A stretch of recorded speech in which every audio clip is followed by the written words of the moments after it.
आरंभ से लेकर अब तक, जब से हमारी इस दुनिया की सृष्टि हुई और अब तक करोड़ों करोड़ों करोड़ों करोड़ों किताबें लिखी गई हैं कई विषयों पर, चाहे वो सामाजिक अध्ययन हो, चाहे वो फिजिक्स हो, चाहे एस्ट्रोनॉमी हो, चाहे फिलॉसफी हो, चाहे धार्मिक किताबें हों, चाहे साइंस की किताबें हों, इंजीनियरिंग, कंप्यूटर, मतलब इतनी किताबें लिखी गई हैं कि उसका हम वर्णन भी नहीं कर सकते। लेकिन एक किताब उन सब में यूनिक है, अद्भुत है, और वो है बाइबल, जो परमेश्वर का वचन है। जी हाँ, मैं बाइबल के बारे में आज मैं आपके सामने बात करने की कोशिश करूंगा कि बाइबल जो है, परमेश्वर का वचन, जो हमारा धर्म शास्त्र है, प्रभु के लोगों का, विश्वासियों का, जिसको परमेश्वर ने अपने श्वास के द्वारा, पवित्र आत्मा के श्वास के द्वारा लिखा है। आज मैं उसी के बारे में बात करूंगा कि क्यों इतना यूनिक है, क्यों इतना अलग है, क्यों ये परमेश्वर का वचन कहा जाता है। और भी दूसरे जो किताबें हैं वो परमेश्वर का वचन नहीं कहा जाता, वो हमारे अध्ययन के लिए, हमारे नॉलेज के लिए, हमारे ज्ञान के लिए, हमारे बुद्धि के लिए, हमारे बुद्धि के विकास के लिए बहुत आवश्यक है, लेकिन वो मनुष्य का वचन है, परमेश्वर का वचन नहीं है।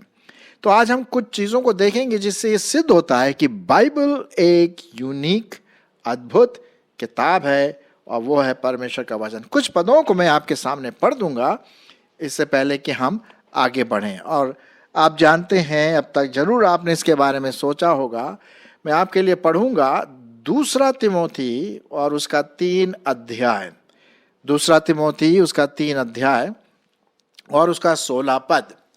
संपूर्ण पवित्र शास्त्र परमेश्वर की आत्मा के फूंक से रचा गया है और उपदेश और समझाने और सुधारने और धार्मिकता के शिक्षा के लिए क्या है, लाभदायक है, ताकि जो भी लोग हैं, परमेश्वर के जन हैं, विश्वासी हैं, नया जन हुआ जिनका, वो सिद्ध बने और हर एक काम के लिए तत्पर रहे। तो ये यहाँ पर हम देखते हैं, परमेश्वर का वचन साफ रीति से कहता है कि बाइबल या जो वचन है, जो जैसे कि आप देख रहे हैं इस डायग्राम में, चारों तरफ ढेर सारी किताबें हैं, लेकिन एक बाइबल है जो वचन है, जो अद्भुत, जिसका जो इंस्पिरेशन है, जिसका जो लिखने का जो पूरा कार्य है, वो पवित्र आत्मा जो सफेद रूप से नीचे की ओर आ रहा है, उसको ये दर्शाता है। सो बाइबल जो है परमेश्वर का वचन है। एक और पद मैं इसी से संबंधित पढ़ना मांगता हूं और वो है 1 थेसलोनिकियों उसका 2 अध्याय 13 पद। 1 थेसलोनिकियों उसका 2 अध्याय 13 पद। यहाँ पर इस प्रकार से लिखा हुआ है, जो मैं आपके सामने पढ़ने की कोशिश करूँगा। 1 थेसलोनिकियों उसका 2 अध्याय 13 पद। यहाँ लिखा हुआ है, इसलिए हम भी परमेश्वर का धन्यवाद निरंतर लगातार करते रहते हैं कि जब हमारे द्वारा परमेश्वर के सुसमाचार का वचन तुम्हारे पास पहुंचा तो तुमने उसे मनुष्यों का नहीं परंतु परमेश्वर का वचन समझकर और सचमुच यह ऐसा ही है ग्रहण किया, और वह तुम में जो विश्वास रखते हैं कार्य करता। तो ये जो बाइबल जो हमारे पास है, ये परमेश्वर का अचूक, अत्यंत अनंत काल का और उद्धार देने वाला परमेश्वर का वचन है। चलिए और कुछ बातों को हम देख लेते हैं कि जिससे ये सिद्ध होता है कि ये परमेश्वर का वचन है। कुछ कारण मैं आपको यहाँ पर बताऊंगा। पहला कारण ये है कि वैज्ञानिक रूप से, साइंटिफिक रूप से बिल्कुल एक्यूरेट है, सही है। आज साइंस ने जितना तरक्की किया है, चाहे वो एस्ट्रोनॉमी में ले लीजिए, चाहे वो बायोलॉजी में ले लीजिए, चाहे वो कंप्यूटर में ले लीजिए, चाहे वो किसी भी फील्ड में बहुत तरक्की किया है, लेकिन कुछ सिद्धांत जो हम देखते हैं बाइबल में पहले से ही इसलिए लिखा गया है। इससे ये सिद्ध होता है कि ये परमेश्वर का वचन है। एक जो पर्टिकुलर बात मैं आपके सामने रखना मांगता हूं, और वो ये है कि हम जानते हैं कि हमारी जो पृथ्वी है वो अधर में लटकी हुई है, हवा में लटकी हुई है। उसको मतलब कोई उसको लटका नहीं रहा है, कोई चेन से बांध के नहीं रखा है, किसी प्रकार की चीजों से वो बंधा नहीं है। वो हवा में बिल्कुल खाली स्थान में अपने आप से घूम रहा है, अधर में लटका हुआ है, हवा में लटका हुआ है। विश्वास नहीं होता? और ये बाइबल में लिखा हुआ है। मैं आपके सामने पढ़ूंगा अय्यूब उसका 26 अध्याय, अय्यूब की किताब और उसका 26 अध्याय और उसका 7 पद। सुनिए क्या लिखा है। वह उत्तर दिशा को निराधार फैलाए रहता है और बिना टेक पृथ्वी को लटकाए रखता है। ये बिना टेक पृथ्वी को क्या करता है?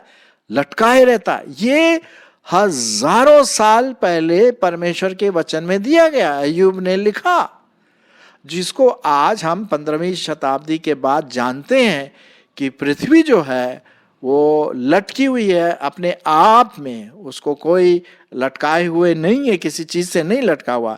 और ये उन दिनों में तो दूरबीन भी नहीं था, दूरबीन का तो सवाल ही नहीं है। ये कैसे आया? ये परमेश्वर की आत्मा में सच्चाई की बात यहां पर लिखी गई है। अच्छा, एक और चीज मैं आपके सामने रखना मांगता हूं। हम जानते हैं कि हमारी पृथ्वी कैसी है? गोल है कि नहीं? आप भी जानते हैं, हम सब जानते हैं कि हमारी पृथ्वी गोल है। ये तो आपको पहली शताब्दी के बाद जाकर के पता पड़ा, लेकिन ये हजारों साल पहले बाइबल में लिख दिया था कि पृथ्वी का जो आकार है वो घेरा है, गोल है। चलिए मैं आपके लिए पढ़ देता हूं, और इसके लिए हम देखेंगे यशाया की किताब और उसका 40 अध्याय, यशाया उसका 40 अध्याय और उसका 22 पद। क्या लिखा हुआ है? यह वह है जो पृथ्वी के घेरे के ऊपर, घेरा तो समझते हैं ना, गोलाकार के ऊपर आकाश मंडल पर विराजमान है। आमेन। देखिए कितना सटीक, कितना सत्य। और ये जो वैज्ञानिक की जो बातें आज हम देख रहे हैं, अभी हमें पता पड़ रहा है, वो हजारों साल पहले बाइबल में दिया गया। कैसे दिया गया भाई? परमेश्वर की आत्मा ने इसको लिखा है। चलिए और देख लेते हैं। आपने जरूर रात में जब नींद नहीं आ रही होगी तो छत में जा करके या ऐसे ही खुले आकाश के नीचे ऊपर देखा होगा, चांद, तारे, सितारे ढेर सारे चमक रहे। कुछ तो बहुत टिमटिमाते हैं तो कुछ बहुत तेज चमकते हैं। वो तेज इसलिए चमकते हैं क्योंकि वो हमसे ज्यादा नजदीक हैं। जो टिमटिमाते हैं वो बहुत दूर हैं हमसे। सूरज भी क्या है? एक तारा है ना? तो कितने तारे होंगे पूरे आकाश मंडल में? एक समय था जब लोग बोलते थे भाई 15,000 तारे हैं, क्योंकि हम उतना ही गिन पाते हैं। लेकिन आज हम जानते हैं हबल टेलीस्कोप, जो सबसे बड़ा एक्सपेंसिव टेलीस्कोप, लेटेस्ट जो टेलीस्कोप है, उसके अनुसार कितने तारे हैं?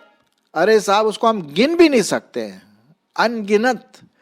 एक वैज्ञानिक ने यह कहा कि जितने पूरी दुनिया में जितने सी शोर हैं, ये नदी के किनारे या समुद्र के किनारे जितने रेत पाए जाते हैं सब जगह दुनिया में, उन एक एक रेत की कितना होगा? अरे साहब, उसको हम गिन नहीं सकते। उससे भी ज्यादा तारों की गिनती हमारे आकाश गंगा में पाई जाती है, मिल्की वे में पाई जाती है। मतलब हम गिन ही नहीं सकते। ये बात हजारों साल पहले परमेश्वर के वचन में दिया गया है। इससे क्या सिद्ध होता है? ये एक परमेश्वर का वचन है। चलिए हम पढ़ लेते हैं यिर्मयाह की किताब और उसका 33 अध्याय 22 पद। यिर्मयाह की किताब उसका 33 अध्याय और 22 पद। सुनिए क्या लिखा हुआ। जैसे आकाश की सेना की गिनती और समुद्र की बालू की किनको का परिमाण नहीं हो सकता, उसी प्रकार मैं अपने दास दाऊद के वंश अपने सेवक लेवियों को बढ़ाकर अनगिनत कर दूंगा। आकाश की सेना क्या है? वो तारे, चारों तरफ तारे ही तारे, तारे ही तारे। आप रात को आज जाकर के देखिए कितने तारे हैं। एक बार यहोवा ने कहा था, परमेश्वर ने कहा था इब्राहिम से कि अब्राहम, क्या तुझे विश्वास नहीं होता कि मैं कितने बेटे बेटी दूंगा? जाके बाहर जाके देखो कितने तारे हैं। गिन सकता है? नहीं गिन सकता। उससे भी ज्यादा मैं तुझे अपना तेरा वंश में बनाऊंगा। तो हम देखते हैं मेरे प्रियो कि परमेश्वर का वचन बिल्कुल साफ और सही रूप से है। खैर और भी कई साइंटिफिक चीजें हैं, लेकिन हमें उसको बताने के लिए टाइम नहीं है, और किसी वक्त हम इसके बारे में देखेंगे। दूसरी बात, पहली बात तो साइंटिफिक एक्यूरेसी, जिससे ये सिद्ध होता है कि बाइबल जो परमेश्वर का वचन है वो हम सबों के लिए एक अद्वैत, अचूक और यूनिक किताब है, जिसको परमेश्वर की आत्मा ने अपने श्वास के द्वारा लिखा गया है। फिर हम दूसरी बात देखते हैं कि यदि हम इतिहास की दृष्टि से देखें, पुरातत्व विभाग की दृष्टि से देखें, भौगोलिक दृष्टि से देखें, जियोग्राफिकल दृष्टि से देखें, तो जो राजाओं का जो वर्णन है पुराने नियम से लेकर के नए नियम तक, जो बड़े बड़े राजधिकारी हुए हैं, एम्परर हुए हैं, नीरो हुआ, दाऊद हुआ, नबूकदनेस्सर हुआ, और भी कई पुराने राजाओं के नाम हम पढ़ते हैं। और दूसरे ऐतिहासिक की किताब में एक बहुत अच्छा इतिहास की किताब है, उसका नाम है जोसेफस।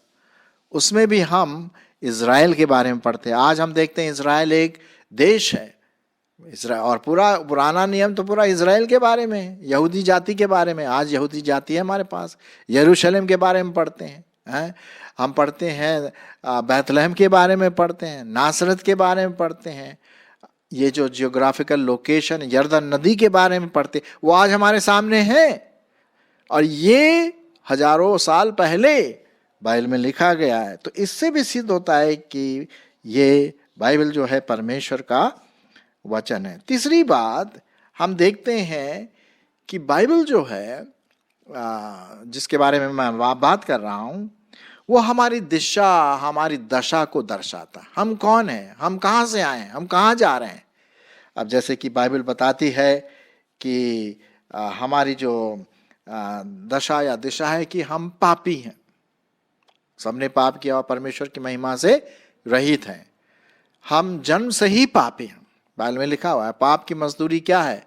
मौत है।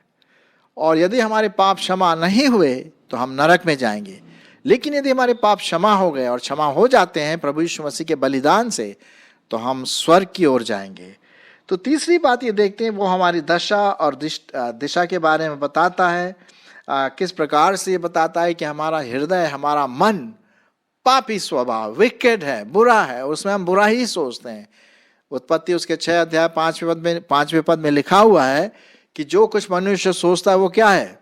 बुरा ही सोचता है। और आप अच्छी तरह से जानते हैं कि मनुष्य बुरा सोचता है, अच्छा तो सोच ही नहीं सकता, क्योंकि उसका दिल बुरा है, मन बुरा है।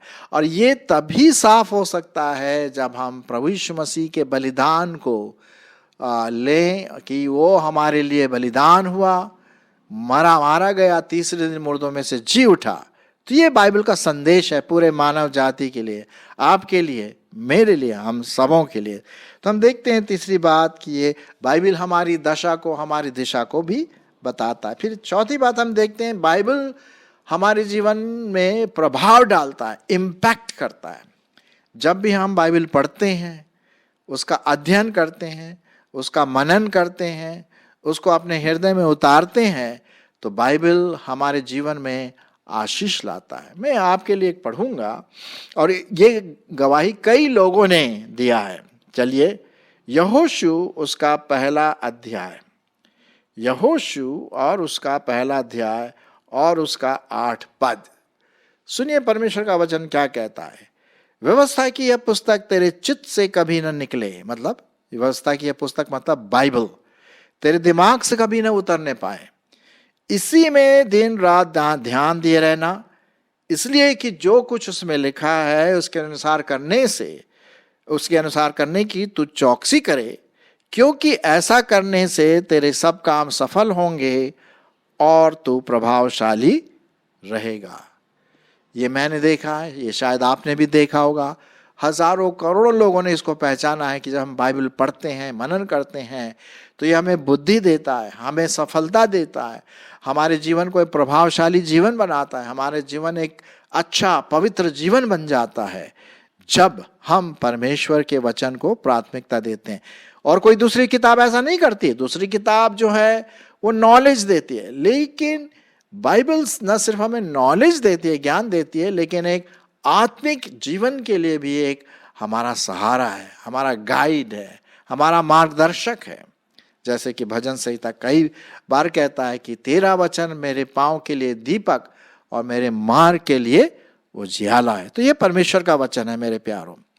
चलिए हम आखिरी बात की ओर आते हैं जिससे ये सिद्ध होता है कि परमेश्वर का वचन है। वो है बाइबल में 1500 से भी ज्यादा भविष्यवाणियां लिखी गई हैं, 1500 से भी ज्यादा, और उनमें से कई भविष्यवाणियां पूरी हो चुकी हैं, कई अभी होना बाकी है, कई हमारे सामने हो रही है।